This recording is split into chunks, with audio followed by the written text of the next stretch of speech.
Panther Clipper, Panther Clipper, Panther Clipper, Panther Clipper, Panther Clipper. Who's sick of hearing about the Panther Clipper?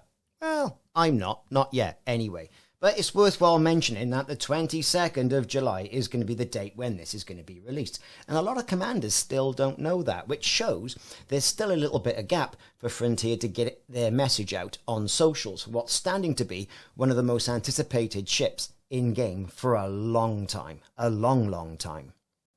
Now, the optional internals for the Panther Clipper are causing a little bit of a stir. Yes, there are 2 Class 8, 2 Class 7, 3 Class 6, 2 Class 5, 1 Class 4, a Class 2 and 2 Class 1. It's the 8 and the 7 slots that are causing a little bit of a stir.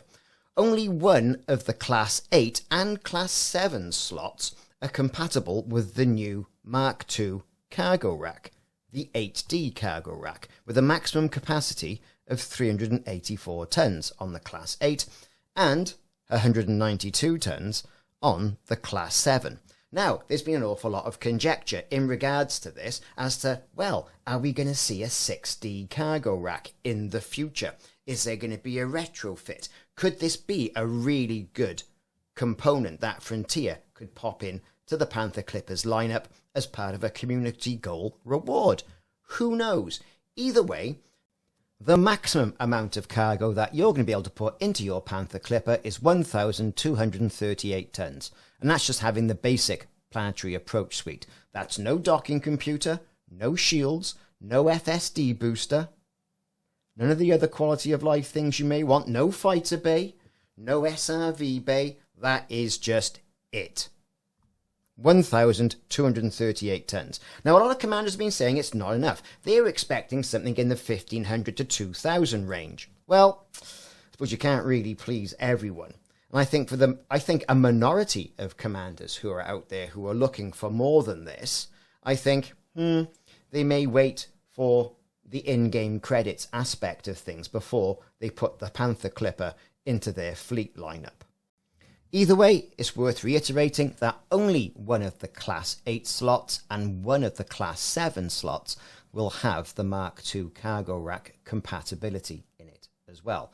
And it'll also, those particular slots will be compatible a little bit like those military cargo slots that you have in optional internals on some of the ships with certain modules. For example, fuel cells, that sort of thing. So let's talk about utility slots then. Well, there was no formal mention of that, and I went through the video several times. However, in this short clip that I've cut out right there, it shows 6.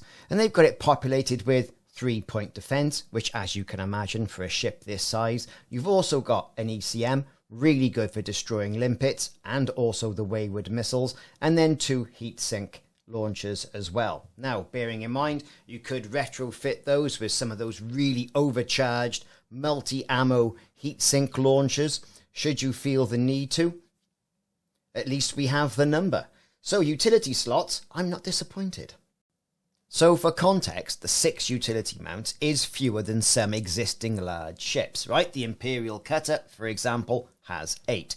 Frontier seems to have deliberately limited the utilities to 6 as a balanced decision. Now, the Panther Clipper is intended to be a heavy hauler, not a warship. And, it's lacking huge hard points. It's got large, but not huge. And that's okay. So its armaments top out at 2 large, 4 medium, 4 small. Now, the community has been discussing this cap on utility slots is meant to prevent the Panther from eclipsing dedicated combat ships, perhaps in an AFK sort of build, and perhaps obsoleting the Type 10. So, trying very hard to cripple any attempt to make it combat worthy. It's a hauler. But as we've seen with so many other ships in Elite Dangerous, we can typically do what we want with them. So in practice, 6 utility mounts should be enough, and you might want to pop in some shield boosters as well, just for good measure. However, that is going to impact quite considerably your jump range. So, 6 utility mounts, marry that up with a nice amount of armament as well, 2 large, 4 medium, 4 small, and it's not going to be a slouch. So let's talk about those hard points then. So, as we know, there's going to be 10 of them. 10 hardpoints on this ship. But it's not a warship, right? Okay, there's 2 large, there's 4 medium, and there's 4 small. Now their placements... Okay then, so we can assume that this here is a large. We can assume that there is also a large. And then really, that looks there. Utility mount? Quite possibly. I don't know. And then here, another hard point. I would say. Who knows? I mean, it's difficult to make out what those are. In fact, those probably are. I definitely say those are utility mounts. And these are guns here. But who knows? Who knows? Who knows? That's the underneath.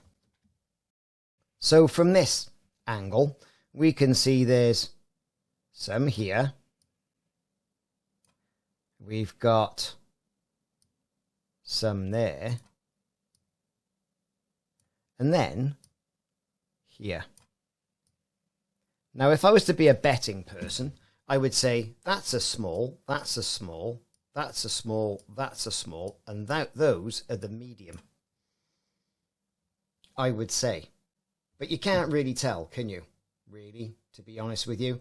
I mean, it could even be medium, medium, medium, medium, small, small. Very difficult to see at this vantage, at this angle. Now, despite its bulk, the Panther Clipper is reported to handle better than the old Type 9, and that'll be probably down to those Class 8 thrusters it's going to be rocking around with. And it comes with fighter hangar capability. It supports ship-launched fighters for defence. How cool is that? It's also got 4 crew seats. You, the pilot, and 3 others for multiplayer crew, indicating a bridge-like cockpit, which is great, and I can't wait to get the old VR headset in there and have a good nose about. So, this is also the first large SCO optimized ship. So, a standard out of the box or out of the showroom floor, you're going to be able to use that Supercruise Overdrive. Now, if you go for the Stellar version, I'm assuming, and it's a big assuming, so don't make an ass out of you and me, that SCO drive on the Stellar version is going to be a Class A, whereas it'll more than likely be probably an E or a C on the standard version. So you're going to have to get that engineered up and the like. So, Supercruise Overdrive, no problem. 9% further jump range than the standard normal FSD. Get it to Felicity, get it engineered. Woo! Happy days. Although jump range, you're not going to be... Well, I dare say someone is no doubt going to be taking this to Colonia. Let's face it. The fact that the FSD drive is a Class 7, and it's got a Class 7 power distributor, and a Class 8 power core. Let's see, power plant, you know. I mean, it's not going to be a slouch. I think it's going to turn like a small moon. But, you know, what do you expect for a ship of this size? I mean, it's a special freighter, isn't it? It's a colossal trader. It'll move, I suppose, decent-sized mountains, but nothing such as the Misty Mountains, for example. And I think, you know, people's expectations have to be tempered. I can see different applications. It was already mentioned in Frontier Unlocked that it's going to be a good laser miner. I see AFK build all day long for this. Certainly. I see the option of just landing, geared up with lots of SRV bays and using it as a base where you and your crew can just rag around some racetracks on decent planets where you've just dumped your colony and do a little bit of impromptu frontier racing. I see a lot of that happening as well. I don't know. I like it. I like the idea of it.